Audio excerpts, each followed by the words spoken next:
Hey guys, this is Editing Tessa. Just wanting to let you know that this week our episode is in collaboration with the amazing podcast, Movie Time with Ari and Ange. We take a look at Black Swan, we get really into it, things go off the wall, but then we bring it all together somehow. So go listen to episode 1. And again, their podcast is called Movie Time with Ari and Ange. It's super easy to find. We will have it linked in all of our social media. Otherwise, just search Movie Time with Ari and Ange into Apple Podcasts or Google or Spotify or however you're listening. So yeah, let's get into it.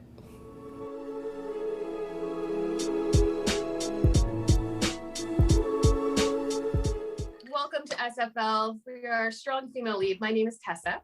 And my name is Trisha. And here on the pod, we like to talk about whether or not Hollywood is getting it right when deciding what is and isn't an SFL. So basically, we look at whether or not their depictions and roles in women on TV and on the silver screen are correct. Are they getting it right? And we do this in order to create a social dialogue. And today, we're not doing it alone. We have some very amazing guests from Movie Time Pod, Ange and Ari. Hello. Say hello, guys. Thanks for having us on. It's really nice when you guys are just like here.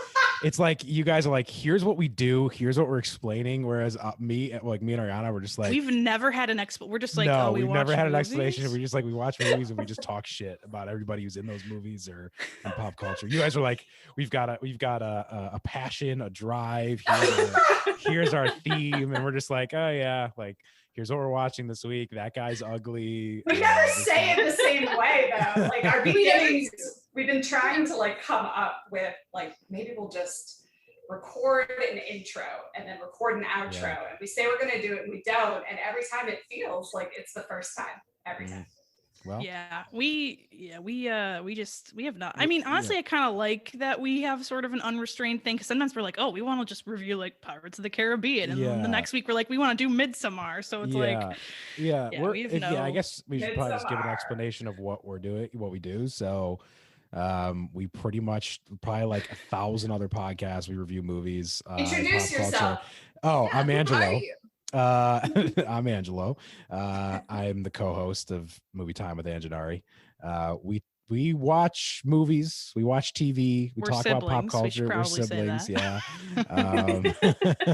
And that's pretty much it. I don't know, Ariana, what do you want to add on that? Yeah, I'm Ari. I am the older sibling.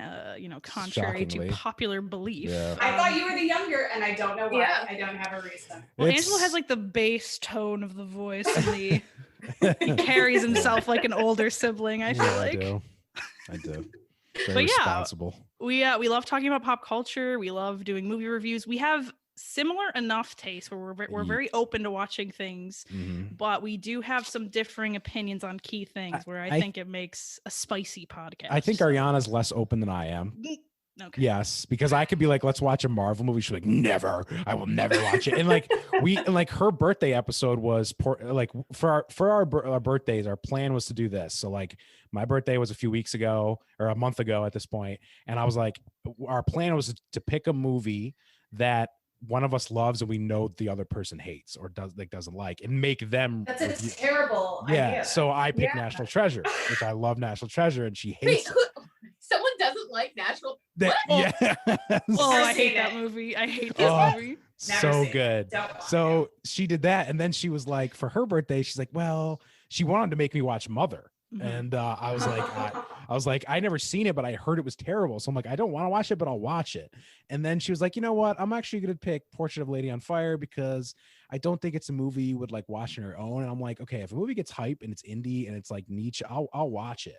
But I mean, I loved the movie, so it didn't really work out. I never even thought you wouldn't like it. I just thought you wouldn't put it on the front of your list. Like there's certain things like books where you're like, I'll read that, but you never. It's one of my I don't say I attempted watching it a while ago. Just like you got to be in the right mood for a foreign language film sometimes, and that movie banged. So so I think we tried that at some point on the pod where we did our favorite movies and it didn't go great. Yeah, because we were too connected. We couldn't take an objective look at them. Like Chasing Amy is one of my like favorite movies from when I was a child, and Kevin Smith. Yeah. And watching it again, I was like, oh, like I love you, but damn, this just so terrible at the same time. Yeah. That was one of my favorite episodes though, because I truly still don't understand. Yeah, there's certain things like National Treasure. I thought like if someone was like, you can pick prison or National Treasure, I'd be like prison.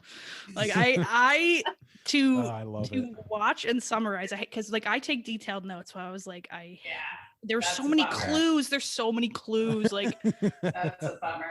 That's what I mean. That was the best. Yeah. I like Nick Cage though. Have you guys seen Mandy? No, I want to watch that though. Have you seen you seen Ariana, what's the movie Between Worlds? Between Worlds on Netflix? That's one of the best Nick Cage performances. It's Showtime or Showgirls-esque. It's Showgirls-esque and it's so very campy bad and like his ending. He's really good at those. Like yeah. That's what I love about him. Like he knows what he is. Like he's an extremely versatile actor. He knows he's a fucking Oscar winner, guys. Let's not forget that. Okay, he's an Oscar winner. He knows what he is. He cages out, and it's just you get it. What was the movie, Ariana, where he had the son that didn't exist for the entire time? You spoiled the plot but I can't remember what it's called. But every movie is just it's a replica of something. Like it's all like a fucking simulation. Nicolas Cage is running it. Oh my God. All right. I love it. What movie are we doing today? So today, we're not just doing a movie, we're doing a little collab crossover with our friends at Movie Time Pod. So we are coming in with the end of the movie. So if you want to know what we think about the beginning, you got to go to Movie Time Pod, find them wherever you pod, Apple Podcasts, Google, Spotify, all those platforms, and go and listen to episode 1. We'll also have it linked in all of our social media. If somehow you're listening to this and you're like, what's happening? We don't know anything about these swans and who is that? Why is Natalie Portman so thin? And all those type of things. You got to go listen to part 1. And so chances are you need to pause actually right now. Yeah. Go to listen to part 1 and then listen to us, or just listen to part 1 and then come to us. Or do whatever order you want to do. Yeah. Because if if you see the movie, it doesn't really matter. So whatever you want to do. People don't plan. They don't even watch the movies usually, but they listen. So yeah. But we are talking about 2010's Black Swan. Oof, it was an experience, as you can expect. We have very different opinions on the film, and I'm excited. Trisha's going to give us a synopsis because I mostly didn't understand. So I'll just give you a really, really, really short synopsis, and then we'll jump to the part where we left off on part 1. So Black Swan is a 2010 American psychological horror film directed by Darren Aronofsky, and it stars Natalie Portman, Vincent Cassel, Mila Kunis, Barbara Hershey, and Free Winona Ryder. And it basically revolves around a production of Tchaikovsky's Swan Lake by the New York City Ballet Company. And they require a ballerina to play the innocent, fragile white swan, for which the committed dancer Nina, aka Natalie Portman, is a perfect fit, as well as the dark and sensual Black Swan, which are qualities better embodied by her new rival, Lily, who's played by Mila Kunis. So Nina starts, getting a little cray. She feels a lot of pressure while she's fighting herself, competing for the part, and she begins to lose her tenuous grip on reality and descends into madness in a very short period of time, it seems to me. I don't really know how long this is based, but really, so where we're picking up is at this point,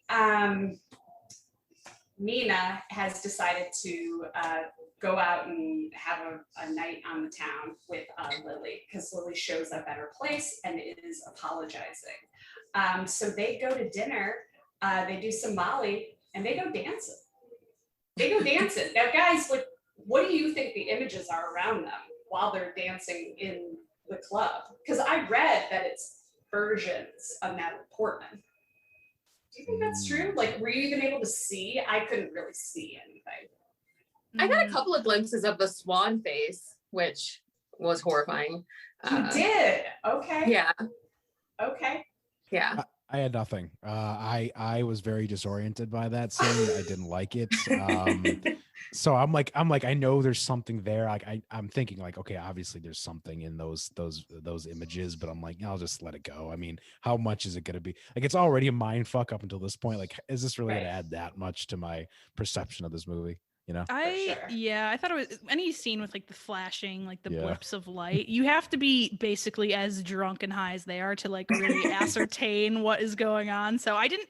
I think I might have noticed like duplicate Nina's maybe, but that's kind of all I could get from it.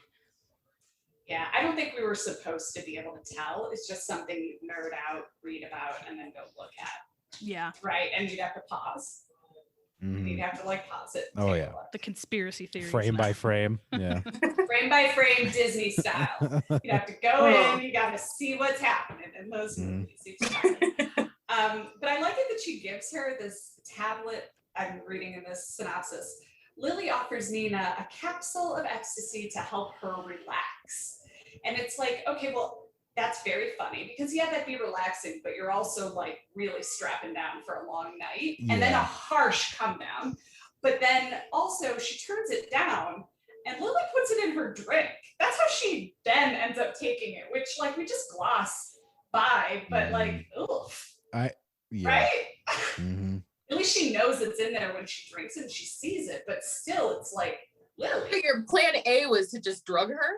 Yeah, Lily. It's a happy coincidence that she saw, but exactly. That was rough. Very strange. Like she Natalie Portman just like glosses over the fact that she's like, oh, I saw you drug me, and then I'm like, all right, I'm okay with it. Like now I'm okay with it. Now that you're forcing it on me and I happen to catch it, now I'm okay with the Molly and the ecstasy. I kind of it just like the whole movie is like this weird like sort of microcosm. It's like a stress ball, and like for some reason like it's really fucked up. Don't drug people's drinks, even if you think it'll do them good. But like it just kind of made sense to me that Nina's character, she just was like, okay, she saw it and she was like, okay, now I'm rolling with it, because it was like I don't know, like the whole ballet world is so like intense and like just so tight knit that I was like, it kind of makes sense, but it's extremely fucked up. So just also it's never discussed. Like then I mean they never even it never gets the point where they're discussing how Lily put in her drink. Just all of a sudden Nina is rolling and Lily was like, you're rolling. I'm just like, oh God, like what is this? I just don't. The consent is questionable, but also it's in line with Nina's character when she just like makes the impulsive decision about what's in front of her. And we talked about that on part 1 on Movie Time, which you should go and check out. But yeah, she's just like, okay, well, now I'm gonna do it. Yeah. And off they go. I thought, they do talk about it.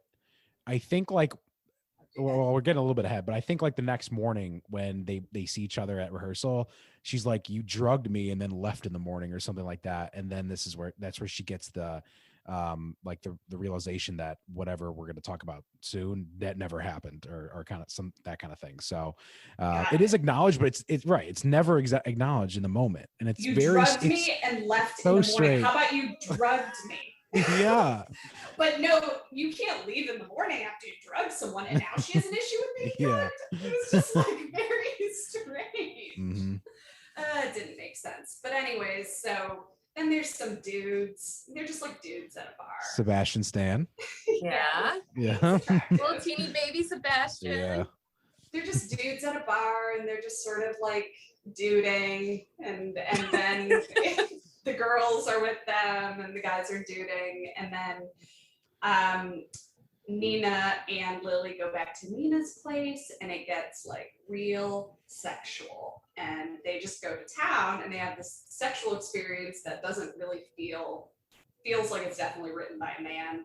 I'd like to know who wrote the screenplay for this, but well, the next day we find out that didn't happen.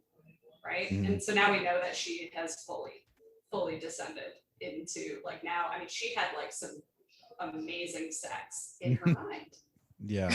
But like, what part of that was real and what was like in her fantasy? Like, at what point during this drug experience did she tap out and this other Black Swan version of her, took over her body, may or may not have made out with Mila Kunis and did whatever they did. And then was it a dude at some point? Was she alone the whole time? Something I thought that was really, and maybe this says more about me, but like they're dancing, and then it cuts to Nina's like pinned up against the wall, like making out with this random guy, and suddenly she like comes to. Like it's kind of like when you're out and it's like 4 a.m. and you're suddenly like, whoa, like I was out all night and now I'm like awake now, and you are conscious of like the surroundings. So like she was clearly, that's what I mean. It is hard to tell though, like when was the dancing were they even dancing together? You know what? I think that I don't think they went home together, because when I'm thinking back to it, when they arrive in the house and the mom is so mad, I feel like she'd be that mad if it was a guy coming over and not necessarily like another one of her ballet friends or whatever. I don't know. I just like, maybe she really did bring the guy over. Because I think maybe the interaction with the mom was real. Because the mom never acknowledges whoever Natalie Portman is talking to. So I was like, is she alone right now? I think she's alone. Oh, okay. I think she came home alone is what I Ew, so she's just masturbating with her mom busting in the door. Or not doing any of it. Yeah. Right? Like, because she could have just gone home and gone to bed. Like, when do we decide like what's a hallucination versus what's not? She could have just come home. Her mom was like, you're obviously high. Mm-hmm. Right. And then she's mad and she goes to her room. Like, I don't know. Yeah, I think she was alone. Like, cause it was like, I don't think there was a guy there, because like Lily was the one who was dictating the kind of like what to say. Like, oh, this will really show your mom if you say like, you mean who I slept? Oh yeah. Whatever. Oh my Tom God. And they Jerry. have names or whatever. Yeah, like she's like, you want to know how I fucked 40 men, mom? Like it's. But it was just so extreme. Like, as someone who has done the like sneak home, like on some, like high, you don't like. God, it's all pent up. Like, then you're just egging your parent on. Like, usually I would just be like, hey, and then try to dip. Like, she's like all, this is what I did and didn't do. And it's just so terrible. She's also 28. Well, she's like, I'm 28, and like you're like trying to tell me like why, like ask me why I'm coming home so late. Like, that's fair, because I was like in my teens. Well, isn't that the point of the movie though? It's that she's finally when she leaves that night, she makes the decision. She's not mommy's little girl. So when she comes back, she's ready to step to her mother. She's like, oh, you want to know what's really going on, mom? All right. So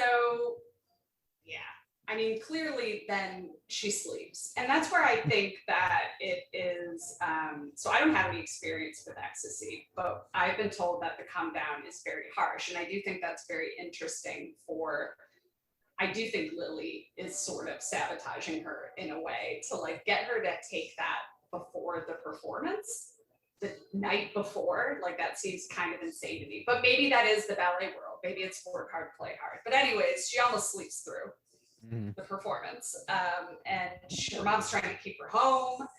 She wakes up and she's like, why didn't you wake me up? And it's so fascinating because she wants to pull away from her mom, but she's still so dependent on her. Like, wake you up, bitch, instead of fucking alarm. We also like, what is this? God.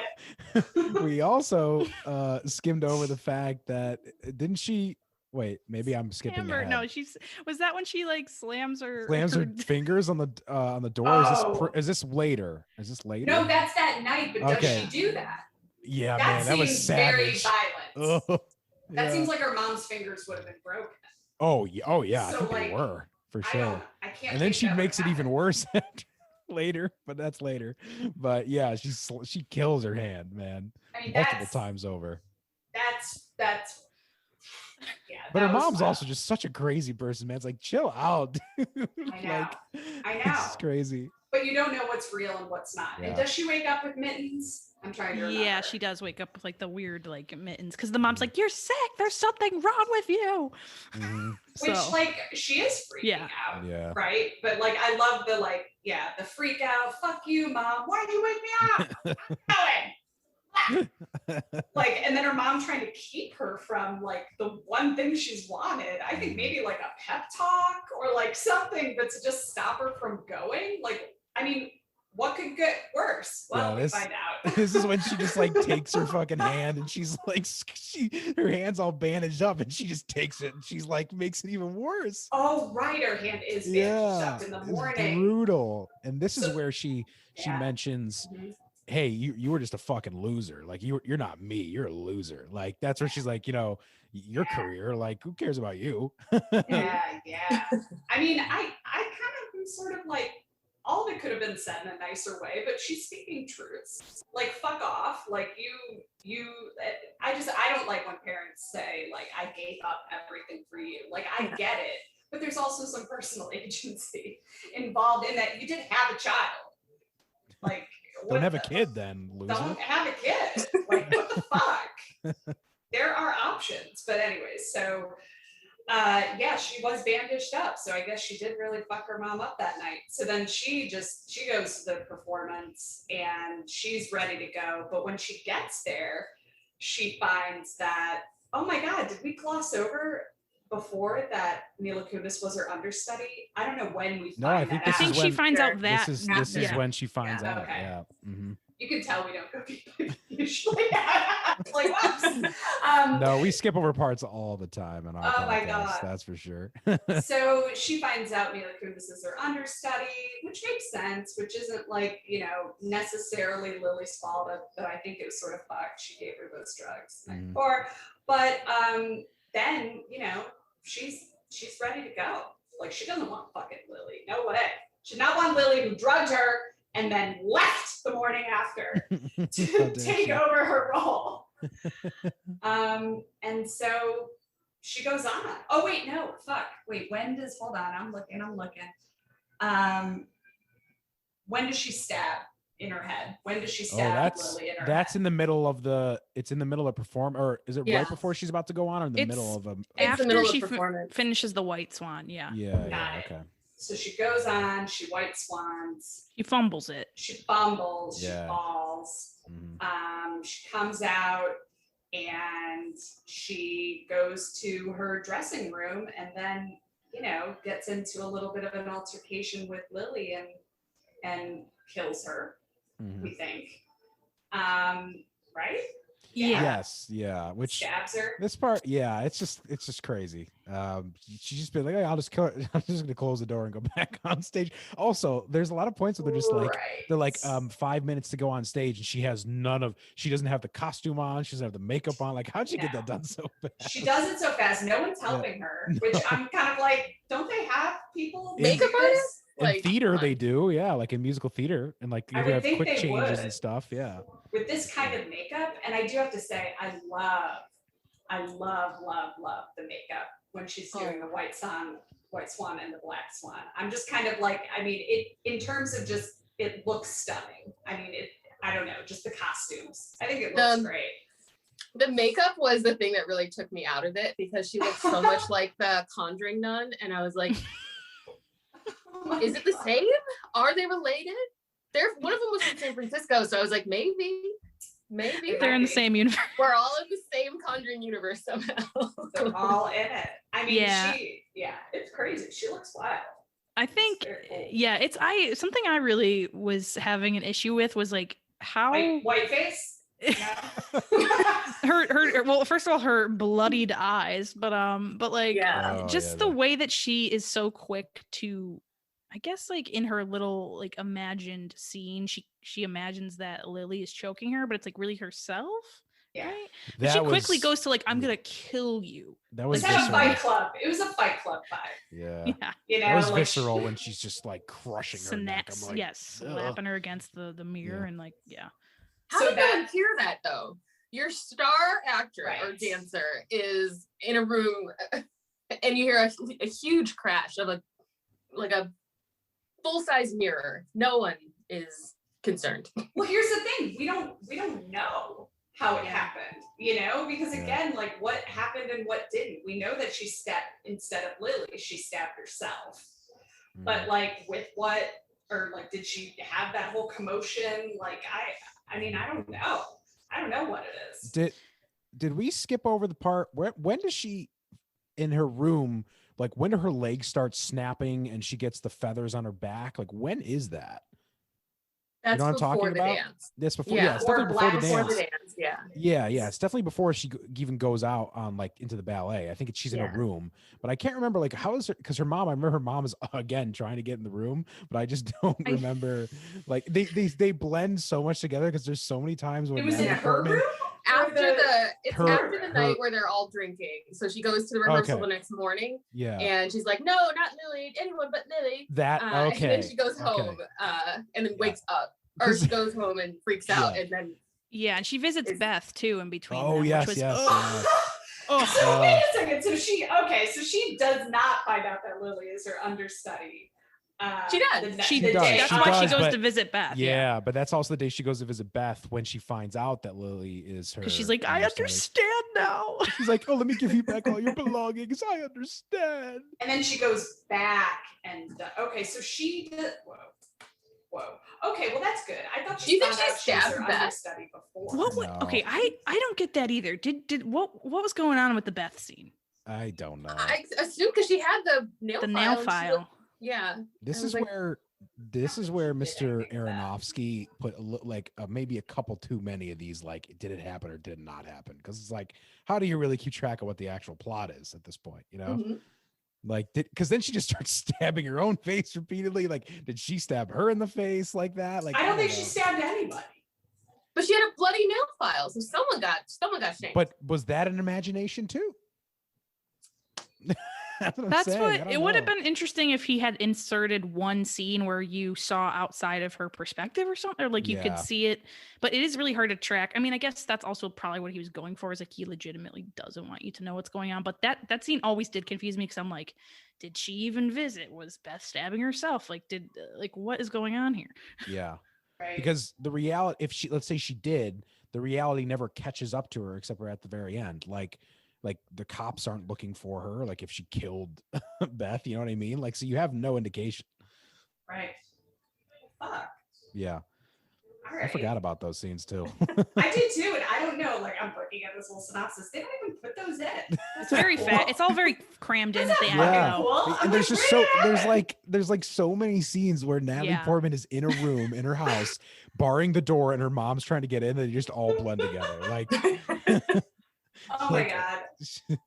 So I mean, okay. So she in the final performance, like she fucks up the White Swan part, she ends up stabbing herself, then she does Black Swan, and she's doing amazing. Like she's killing it with the Black Swan, although she has actually become the Black Swan. It seems she has sprouted wings. She fully lost herself in it. But when she kills herself, right? Like, how does everyone not see the blood? So yeah, you know, right? How does anyone not notice the blood on her pristine White Swan? Well, the thing is, she's the Black Swan. Then she comes off stage. She goes into her dressing room again. She realizes that this is where she has the coming to Jesus moment. She's like, oh, actually, I didn't kill her. I stabbed myself. Right. And then because she runs into Lily. She's like, you're alive? Basically. Lily's like, great job. Yeah. And then, so that also baffled me too, because then she goes out to do the White Swan scene, knowing that she's stabbed, internally bleeding, and then just pretty much dies, right? But honestly, that is exactly what I would do. If I was a murderess, and this was my last day of freedom, and I just had the opportunity to dance, the swans, I would 100% continue my performance instead of like alerting any authorities. Like, if this is my last day of freedom, I'm going to go out in a blaze of glory, just like she did. Yeah, 100%. But she realizes she didn't murder someone. So she goes out and she's willing to dance, potentially dying, but that's TBD. Does she die, or is this metaphorical, like she killed the White Swan in her or something? Because I mean, the end of Black Swan is a suicide, which, by the way, have we, like, the story of the story of Swan Lake is fucked up. It's pretty, general. Yeah. Pretty heavy. Right? Mm-hmm. Like, I mean, I feel like it's the same as Beauty and the Beast, but like, just like slightly darker, where there's a fucking enchantress just fucking shit up. Like an It's always uninvited gonna guest change to a us. party is like, now you gotta be a swan. And I'm like, no, I'm a princess. And But then she it was a lot. loses the prince and kills herself? Like, Jesus. Yeah. That's the part I didn't understand. Why can't you just be a swan? Like, it doesn't seem that bad, is what I'm saying. Yeah. But it's beautiful. It's a beautiful ending. I'm like, no, it's like Romeo and Juliet. None of that shit's beautiful. It's just weird. Well, Anyways. yeah, I just imagine like a lot of Natalie Portman, Nina's character, her drive is all basically adrenaline. Like, okay, I just think about like the starvation aspect and what that has to do to your mental, like the way that it probably puts your body and your mind into like hyperdrive to the point where you probably don't even realize like what's going on. Like, I just feel like she in like that last like act of the movie, she's like so like revved up that she honestly, I could kind of see a world where she doesn't necessarily realize she's bleeding until like, the very adrenaline's end. so high. Her that she adrenaline's probably- like kicking. She's Yeah. so hungry. Yeah. She's starving. I know. And She can hear the grumbles come out of the hole in her stomach. Just that's how fucking hungry she is. starving. Yeah. Should have ate that cake. Shit. But then everyone, like, but come on, you guys aren't seeing that? I don't know. Like, they're just. That's what I thought too. But that's just something we have to be like, okay. I mean, if we're going to accept the rest of This the movie. story, I guess I can accept that, like, no one's concerned that there's a pool of red blood, like, in her abdomen. Yeah, like especially like when she flops onto the mattress, there's plenty of people around her there. with no worry looks like, oh my God, it was so amazing. And then like the director has to get very, very close to realize, And they're like, shocked. yeah, and they're like, oh, why did you do that, my little princess? And then she's like, it was perfect. Yeah, I was perfect. Yeah. And then yeah, I don't know. I think she dies. That's my thought. But I don't know. I mean, it makes sense that she would die, but like none of this is really happening or happening or not happening. But oh fuck. All right. Well, so let's get into these top billed actresses. So on Strong Female Lead, we take a look at whether or not the character is top billed. Do they impact the plot or move the story along?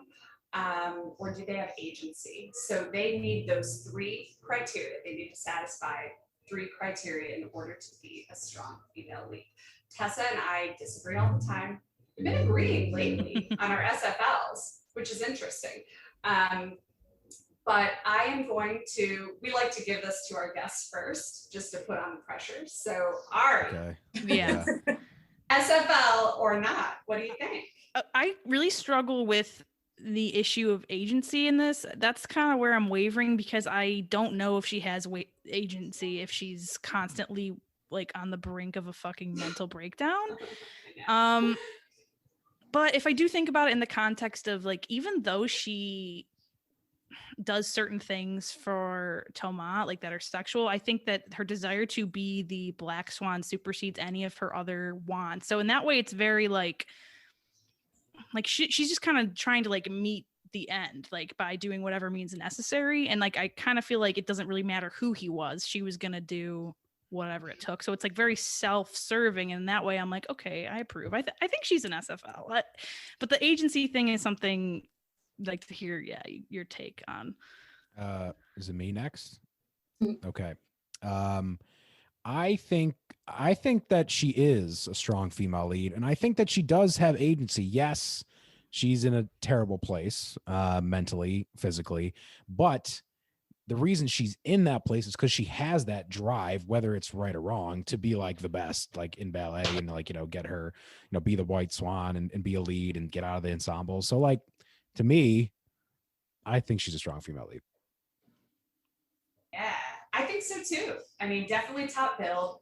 Mm-hmm. Definitely moves the story along. She is the story. And I think she has agency also. And Tessa and I always kind of have a tough time with these, though, when the universe that they're in doesn't allow them to have a certain type of agency. So mental illness could be the situation here, but in other situations, like, or in other movies, we watched Tangerine. If you guys haven't seen it, I saw that a few years ago.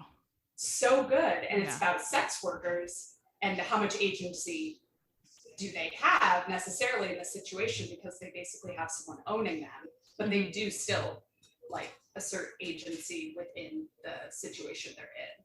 So I think she does. I mean, I think she absolutely does. So I think she's an SFL. I agree. I agree. She is.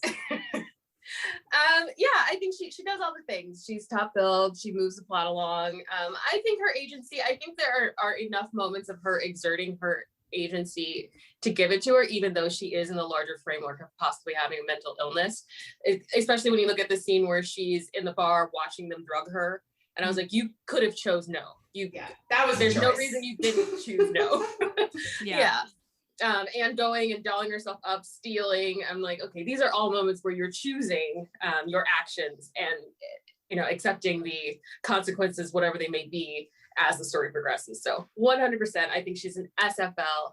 And I'm just like extremely impressed with Natalie Portman. I was 100% set to not like this movie because I remember it being funny, but then I was like, no, I think I'm thinking of something else. Because it was not funny. There's not a single laugh. Yeah, no, there's no comedic relief. It wasn't even darkly funny. There was like nothing. I know, and I was like, it must have been who I was with, and not that the movie was funny at all. But yeah, I was prepared to not like. I wasn't excited about Black Swan because I know it was going to be like, oh my God, everything's wrong, and she's so sad. But I think like this movie is undeniably good, undeniably good, and Natalie Portman is undeniably a phenomenal actress just based on this. She won awards for it for sure. Yeah. Did she win an Oscar? She won the Oscar for it. Yeah. And this is like outside of Thor, this was the only other movie I've seen her in. So I was like, which is crazy. So crazy. I don't think I've seen her in any other. I mean, what other movies? Her first role was The Professional, Leon the Professional. She was like 13 years old. She was really good in that too. I can't do Portman usually, so. I'm gonna what's wrong with Portman? It's her voice. It literally is her voice that really annoys me. I love Portman. She just kind of Beautiful Girls. Do you guys remember that one? I've never seen. I've literally seen like probably Thor. Yeah, I've kind of similar to Tessa. I've seen like Thor and Black Swan. I've seen parts of it, Angela. Don't gatekeep my Marvel consumption, please. You haven't seen it. I don't believe. I've seen Thor. He gets the fucking hammer. Loki's bad. The Thor blah, blah, blah. movies. If I hate the Thor movies, you would definitely. They're like the worst. I've seen it. I think I went for to Thor the one 3. in theaters. Thor 3's great, I've seen it. Okay, whatever. Whatever. But don't splain her. I know. Or splain me. Yeah, sorry. The dad dies. Okay, I know that. Anthony Hopkins. Yes, Sir Anthony Hopkins. So this movie also, though, it bears bringing up that it passes the Bechdel test. Yeah. And that's a test a lot of movies don't pass. So in order to pass the Bechdel test, there has to be a scene in which the following occurs. There's two female characters talking to each other about something other than a man, and the characters have names. So they're all, I don't even know the scenes, but they're all talking about the dance. Especially her and her mom. Oh, yeah. And there's lots of conversation. There is conversation about the director, Thomas. He comes up, but like he's not the focus. The focus isn't the man. Yeah. What's the length requirement for that conversation, though? That's the question. There's not, and that's how sad that test is. It seems very simple. It is not. I think I just think there's better. I think we could come up with a better measuring tool. I also think as well. I think that's a good starting point, but I think there's other ways you can judge. Like you can judge, like, okay, are these women actually impactful in the movie, and do they have their own thing going on, non-dependent of the men in the film? But like, sure. So what is like 30 seconds? Like that counts? That's crazy. But that's what's so sad about it. Yeah. Though, is I think it's to show. It started at based on a comic, and it was a comic, like a comic strip back in the day in like newspapers, and it went over this test. And that's the thing, though. Like, yeah, we can have a really powerful lead. She can have a lot of complexities to her, a lot of depth. But like this baseline test shows that a lot of the movies that even have these great female characters are still revolved around, the plot is still revolved around the man. It happens all the time. Like it seems like every movie should have at least a scene that they don't. Yeah. Ariana, you know what movie probably blasts that test out of the water is Nomadland. Yeah. Oh, I gotta see it. I didn't love it, but I mean, I liked it a lot. Fran does not talk to. I mean, she hates men in that, and she's just talking about. I mean, I don't know, shitting in a bucket for the most of the movie. You know, like okay, she talked about things. Ever. She seems so amazing in it. I have to see it. I can't believe I haven't yet. It's almost like I know it's going to be so good and kind of heavy, and I just haven't been there. It's actually not. I don't not that think heavy. It's super heavy. No, it's kind of like you go along for the ride in some way. It's a slow burn. You my love friends. using slow burn. You're using it liberally. You love that, Trisha. It's real slow. Okay. I like slow burns. If you like movies where nothing happens, you will like that movie. I do. Unlike Star Wars. Yeah, that's your barometer. I might rewatch it tonight. Actually, what? Star Wars. I might watch a casual 10-hour viewing of Star Wars. I'm not gonna watch all of them. I feel like you're under the impression that if you watch Star Wars, you literally have to watch 9 or 10 how movies. would you know what happens? I agree. Seen them all. I've seen them all already. Seen all of them. Yeah, why? of course. I agree, though. I don't know why I'm sticking up for you. I do not want to watch Star Wars. It's less. All right, losers. That's in there with wizards, and I know there's no wizards, but it's just. You guys don't like to have fun, apparently. Only serious movies for you. My favorite sentence that you've ever spoken is, "I just don't get I don't get wizards." Or I don't get it. What about? I get that not. What about it. Mickey in Fantasia when he's got like the wizard's hat on? You know, Mickey Mouse. I doubt that I watched that whole thing. Why would you pick such a deep cut of Mickey? Well, because being... that's where I'm testing I'm testing to see if she really doesn't like wizards. Respect her right not to like wizards. Yeah. I don't like them. I don't, because there's nothing about. I'm just like it's not like magical enough for me to like. It's not so far out there. It's a dude like just doing stuff that doesn't make sense to me, and I don't like it. Although I did like Aladdin, but that was a genie in a bottle, but it could kind of be a wizard. That doesn't count. Yeah, it does not count.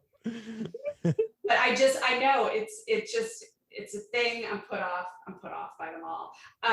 So what do you think that I'm actually going to ask you, Ari, what do you think Darren is telling us about femininity? What is his standpoint on femininity and masculinity? What is he giving us? So, okay, I'm kind of basing this on a few things. I'm basing it off of like seeing Mother and then seeing this, realizing that he dated the lead of his movie, which I think is weird. When he was dating what's her face? Jennifer Lawrence. Yes, Jennifer Lawrence, which in the movie Mother, he imagines himself, is what I'm thinking. He imagines himself as the Javier Bardem character who is the creator, right? And he's literally like he's implanting his like real life desires on like the lead of the movie, which I think is like it's an interesting, like it's too meta for me. It's I don't know. It was a meta movie. It's just like I honestly don't know like what he's saying. Like part of me thinks he does like go into like the complexities, I feel like, of femininity, and he does try to consider like these kind of like angles that we're not thinking about, but at the same time part of me still thinks he feels like he's above it in a way. Yeah, I think I agree. I think they're complex, they're dark, they're making moves that like a lot of women in other movies aren't making, and they're willing to go there and be cutthroat, but then they're also like, I feel like he is kind of like a puppeteer. Yes. Like they can do it, but just this far, and as long as they're hot. Like, yeah, he does seem like a master manipulator who's like, I'm the grand master, and these are my little women that are doing these funny little things. They're just being so funny. Yeah. Just thinking about his collection, his portfolio. Although I enjoy his movies. I like his movies. Oh yeah, I like his movies a lot. So because it wasn't my favorite, but I saw it because it was him. I was like, all right, like J-Law's face looks weird in the promo, but I'll go see it. Like it just was very bizarre. My mom tried to get me to not see it because the church was definitely like not happy with that movie. Anyways, that's kind of funny. I know. I was like, Mom, she like sent me a review. I'm like, I'm cool. So yeah, I think, but masculinity, I think I think the men are still the masters of the domain in these movies. What do you think, Tessa? I can't really speak on Aronofsky's work other than I think I've only ever seen this movie and Mother, and I thought Mother was one of the worst things that's ever happened to me. It was traumatic. But in terms of this movie, I don't know that if he actually did he write this also, or someone else wrote it? I think someone else. Let's find out. But I know he came up with the idea, like he had been tossing it around for a long time. Someone named Mark Hyman. Sorry. Yeah, I know. Mark Hyman. All right. Okay, Mark. And Andreas. So a dude. So dude. Not saying that men can't write, but like, okay. Yeah. I actually really, really like the way that they wrote the character of Nina. I loved her descent into madness. I loved how they're playing on the duality of like having an identity and accepting something that you might feel is outside of your identity as a part of your identity, and that like friction that causes for everyone. And it's like, oh, what an interesting way to represent that on screen. Her shadow self. She went into her shadow self for sure. Yeah, 100%. And I was like, what an interesting way to show this. And I'm like, maybe I should watch Mother again. Maybe it wasn't as bad as I remember it, but also I won't. Nah, you don't need to watch that again. It's like the thing with that movie is I actually think it comes across like it comes across with an interesting message, but I don't know if it's worth watching to get the message. Like, yeah. No, I understand. And the female character in Mother, like I know she's written a certain way on purpose, but like just the catering to the man, like she's doing everything, and I'm just like, that's so much, but that's kind of how it feels as a woman sometimes. We're always doing the background shit. Sorry, we're not gonna man hate, but like women do a lot of the background shit. We make shit happen. The misandrony. We'll welcome some misandrony on this podcast. The misandrony. Misandrony. Oh, that's funny. I like that. But anyways, yeah, I mean, I love the character of Nina. I do. And I love that she can still be extremely feminine and then also like brutal. I like that as well. But I don't know what he's telling us.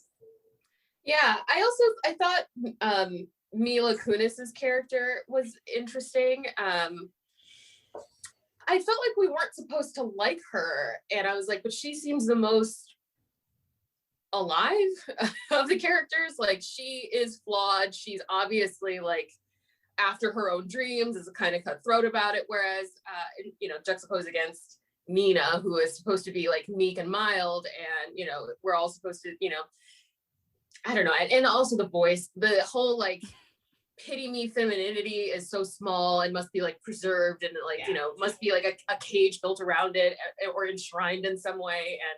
And whereas Mila Kunis's Lily, I think is the much more modern representation of women. I would also argue that Mila Kunis, as best supporting actress, would be an SFL. Yeah, I would give it to her also. She was a great, like a strong supporting role. But I would say like she also, I love Mila in this movie, I do. But she gave me like Gillian Flynn's like cool girl vibes.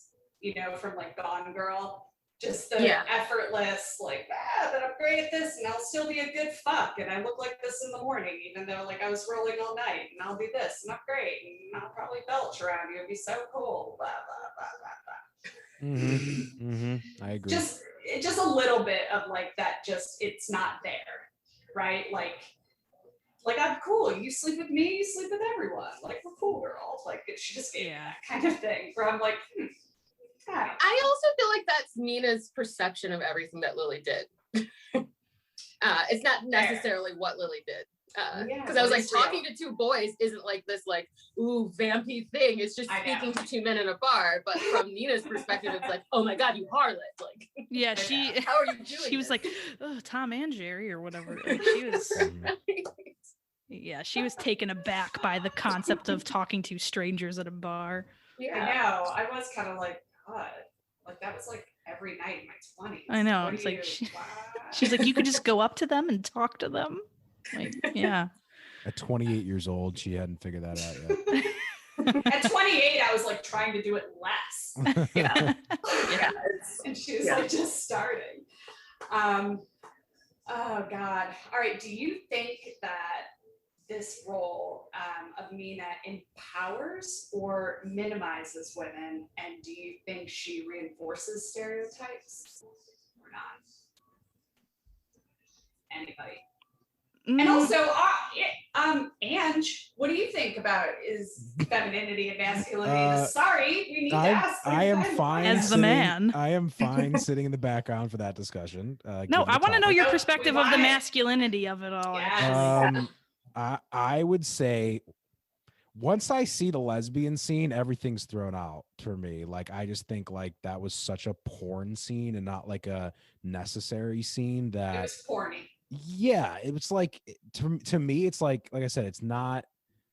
It's for the dude who wrote it and the dude who's directing it, and I mean, I think you could have something between them where it's still, even if it's imagined or whatever, that it could be more like tasteful. I don't know, but that kind of threw me off. And like, the men are still in control. I mean, Thomas basically is like a puppet. He's like, maybe he's like the Darren Aronofsky. That's like, kind of what I think, though. Darren is Thomas.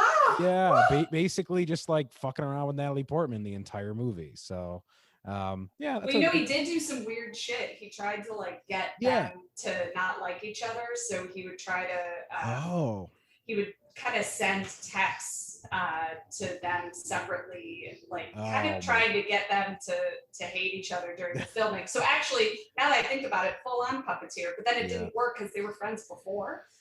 Oh my God. But he'd be like, so-and-so did a really good job or blah, blah, blah, or something. He did something. What a fucking weirdo. Now that I say that loud, that is really shit. That's what I mean. He gives me skeezy vibes. Like, he gives me skeezy, I always want to sleep with the lead actress vibes. Like, has he slept with anyone else? Thomas. I don't know, but I feel like he would have tried. Like, I mean. Yeah, I don't like his look. I don't like his face. I actually gotta look up his face. He kind of just looks like your run-of-the-mill man. Like, he's just very. I just picture him as like a strong Russian or Eastern European or something. Yeah. He's not bad looking. I can see why girls will be into him. He's actually older than I thought he would be. He's 52. I thought he was younger, honestly. That's like, what I thought. He went to Harvard. I bet he doesn't talk about that often. Yeah, probably. God. Oh, he directed The Wrestler. That's an interesting. I mean, I haven't seen that, but that's a very interesting movie. He was actually, I think he was thinking of making this connected to The Wrestler. Yeah. Wait. He directed Noah. He directed the Noah's Ark movie with Russell Crowe. Yeah.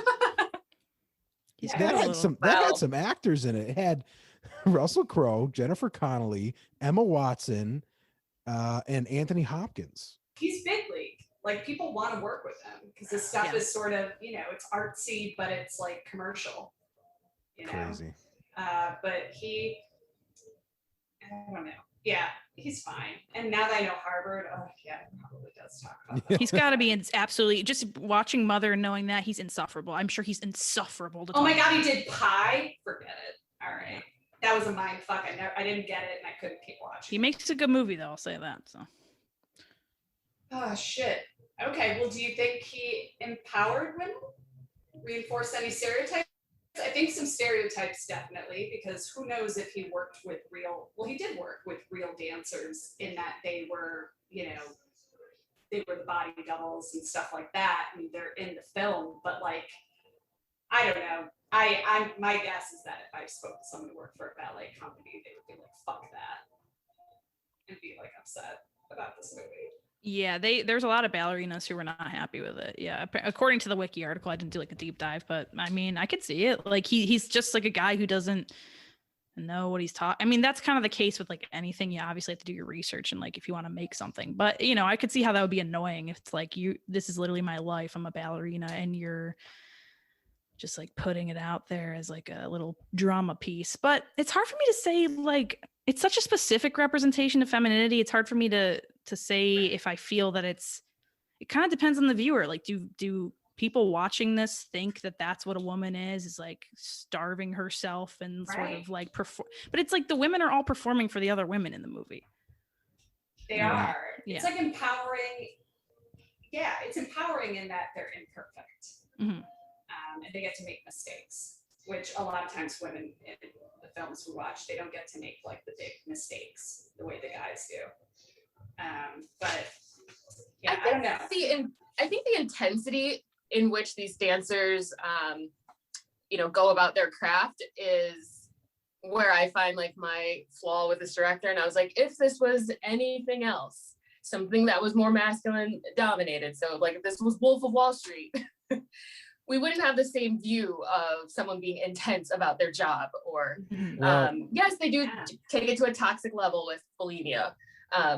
But I just think I had a vibe of this shouldn't be your whole world. And I'm like, but it is for these women. You danced. I'm a dancer. Yeah.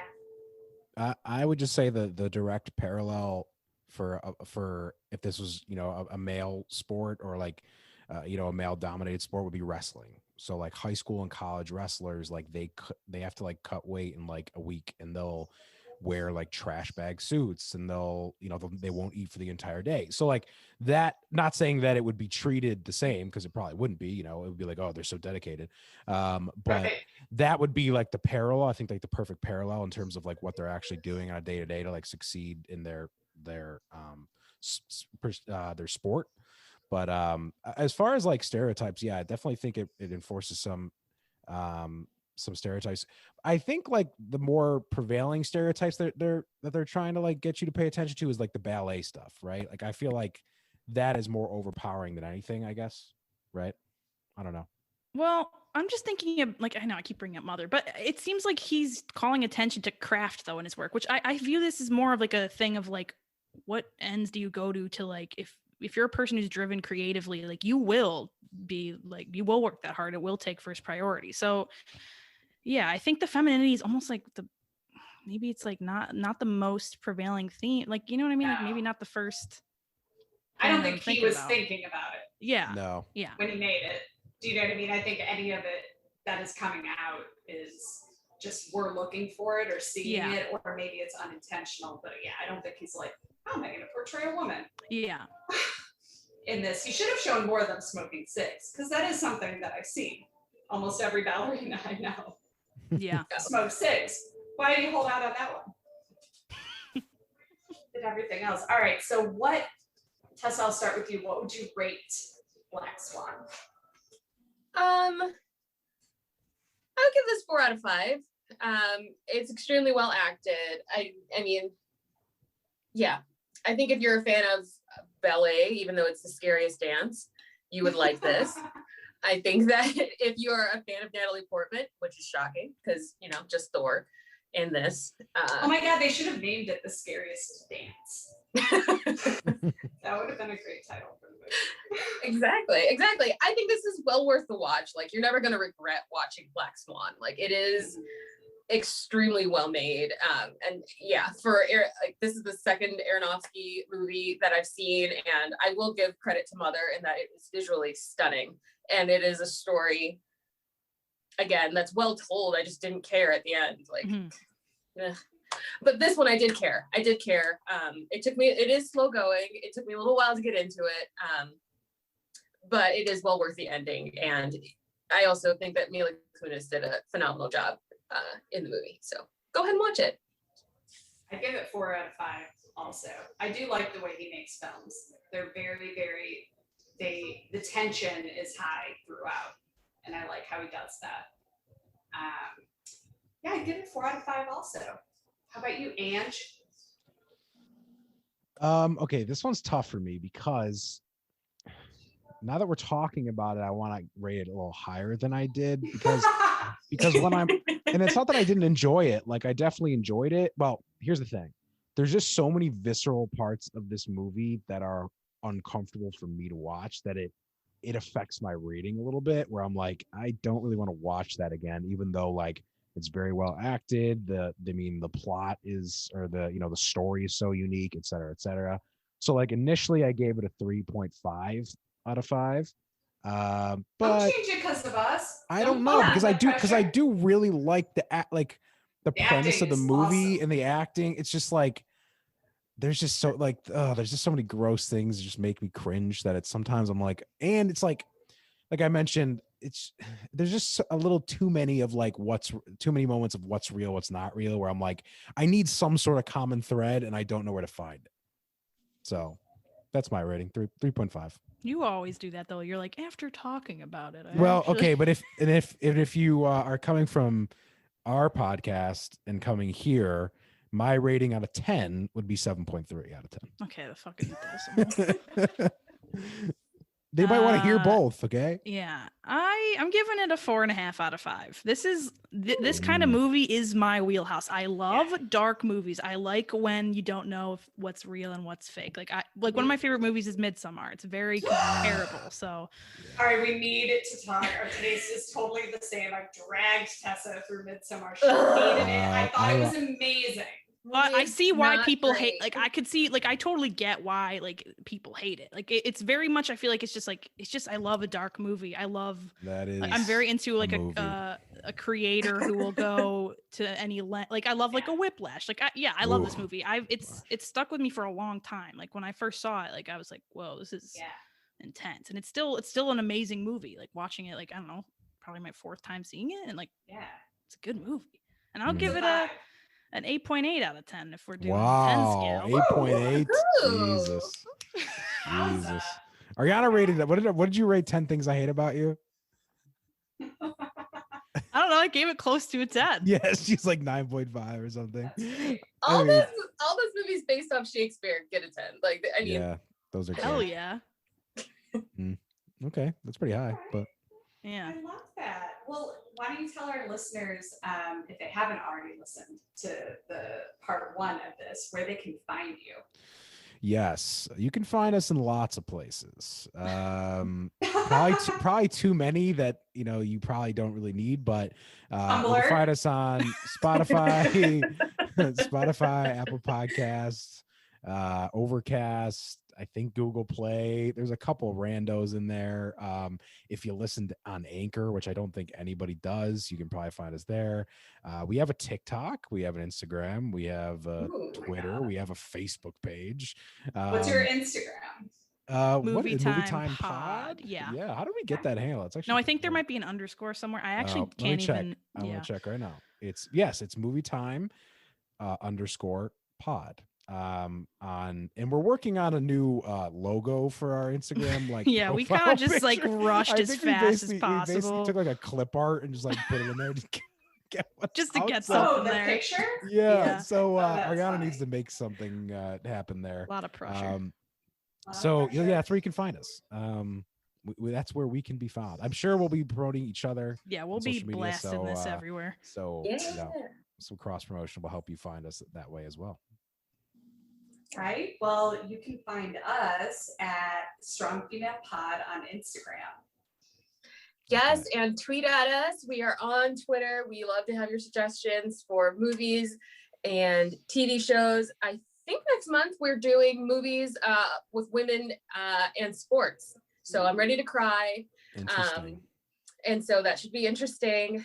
Also, if you just love sports and want to check out another pod, myself, Tessa, and the pod father, Andrew, have spun off and created another pod called This Is Ducks, where we talk about the Mighty Ducks, Game Changers, every week.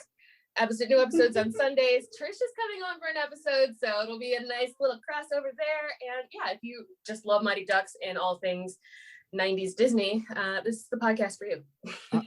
Hold on. Are you like into sports movies? Is that like a thing? I love sports movies. They make me cry. I have all the emotional range for large monkeys and sports movies. What about The Blind Side? Okay, that was different because there's some like White Savior, Sandra. The fact that Sandra Bullock won an Oscar and I'm like, for that movie is I don't really like Sandra Bullock because of that movie. At this point, it's a true story, though. No, it is, but it's very exaggerated. Like they made him sound like he was. He came out and was like, "Yeah, that's not really how." He's like, "I'm not very dumb." Like what? Yeah, he's like, "I'm definitely intelligent, at least of average intelligence. Which is just they did make him like the guy, like, yeah, I don't like Green Mile kind of like they sort of have like a weird. Jesus who can cure Tom Hanks' prostate issues with the touch of a hand. Kind of like ridiculous. Yeah. I don't like that. Yeah. But sports movies, that's where it's at. That's where it has my heart. Field of Dreams? Loved it. My town where I'm from has a Field of Dreams. Kevin Costner built us one. For why? I don't know. Whoa. But if you build it, they will come. Yeah, we didn't. They didn't. He was just trying to have a catch with his dad, you know? How can you not enjoy that? Just trying to have a catch. Yes. It's just good times. And the Mighty Ducks are just phenomenal. Have you guys seen the originals? Probably a long time ago, maybe. Maybe. And isn't the new show? Is the new show terrible, or do you like it? I would. No, it's phenomenal. Okay. It's actually really good. The original movies are all on Hulu right now. So if you ever want to not watch Lord of the Rings or whatever you're going to watch today, and you wanted to watch all the Mighty Ducks, it seems like a great use of time. I wanted to let you know, Tessa, I've reached out to my brother because there's a friend of the family who played hockey internationally. What? And he's a coach now, and his daughters have been playing hockey since they were kids, and one of them was like the captain of a team, all male team. So I'm trying to put some feelers out there to see if we can get them involved. Come on for you sometime. Yes, we just found out that Chicago has a female hockey team, and so we're trying to get them to come on too. So I mean, I want to know, what is your life? Tell me about the crowd, your fans. Ducks. That is why. Yeah, we're probably gonna actually review Miracle soon, unfortunately. Yeah, so. Miracle. Yeah. Oh my God. One of our family members is dying to come on the podcast. We're just. She's dying to come on, and she has some awful taste in movies, like Sinbad movies, like these terrible movies. And we're like, okay, you can come on, but we're not. And she would keep suggesting like these awful movies. And we're like, we settled on Miracle, which I love Miracle. So hopefully that'll be pretty good. It will be. I will be listening and watching. I'm so excited. Oh God. I can't stand it. It's so good. I love that. There's so many good quotes in that movie. I love Kurt Russell. Thank you guys. Thank you my God. so much. Thank you. Thank you. Yeah, this was so much fun. Yeah, this was a good time. We should do it again sometime soon. I'd love to. This has been so fun. So excited. And I just thought, well, no, I'll talk offline. But I think one of these days we should watch a movie, all four of us, in real time. And chat about it and record.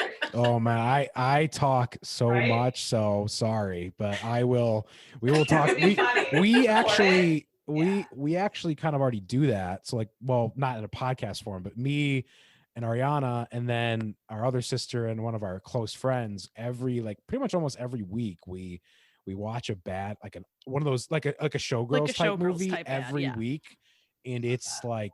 Oh, it's chef's kiss every single. Have you guys done Sleepaway Camp, and can I come on to that episode? Sleepaway Camp. I've never heard of that. You've never seen Sleepaway Camp? No. It's so good. I'm so sorry. Stop everything.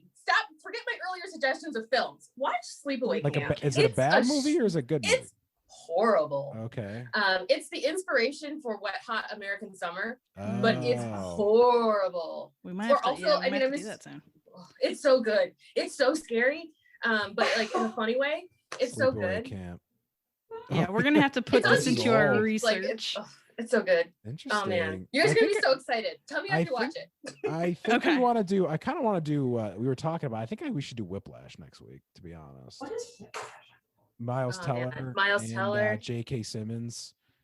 Yeah, it could fit. I mean, we basically just pick whatever we kind of just pick something. Yeah, but we don't have any theme like you guys. We don't have monthly themes really. The only thing we did is we used to do a second episode a week, and we just did franchises. So we did Harry Potter, we did Lord of the Rings. I think it's the only ones we did though. Yeah, because those took a while. Yeah, it's just it was too much. Yeah, to do 2 a week, but Whiplash is amazing. I'm surprised you haven't seen it. It is. You should see it. I don't like Miles Teller. Neither do I. He's a douchebag, but it's more about J.K. Simmons in that movie. Okay, for sure. I like him. Mean, he is a savage in that movie, to say the least. Neither of them come out super likable, honestly. No, neither does yeah. Miles Teller, but You're not super sympathetic to his character anyway. So yeah, you should watch it. Well, guys, remember to rate, review, and subscribe on Apple Podcasts. And I think that's it. Thank you. Yeah, thanks for having us. Seriously. Thank you. All right, until next time. Bye. Bye.